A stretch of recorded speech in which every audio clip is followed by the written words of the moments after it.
I think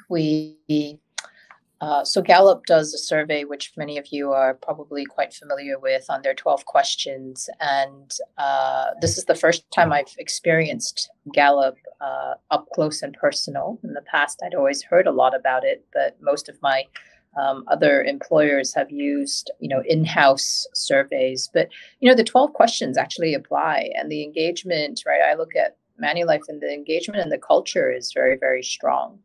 But I think, Christy, to your earlier point, people are wanting more. It's not just about strong engagement, but it's also, as I have conversations with our colleagues, there's a lot more ambition around learning and feedback, right? They crave knowing how they're doing, not to wait, once a year, twice a year. They constantly want, reinforcement, and not so much the pat on the back, right? It's really, they're open to the feedback because they want to continue to learn and grow, right? Genuineness around learning and growing is a hot topic. And so I think as we think about the future and think about, right, how to prepare for the future, I do think there's a lot around capability building, right? Because if we're not preparing, the capabilities for tomorrow, then we're probably going to be, right, really experiencing this shortage of talent, even in-house, right? Because there's so much development built from the last 2 years. And if we don't think carefully, right, how to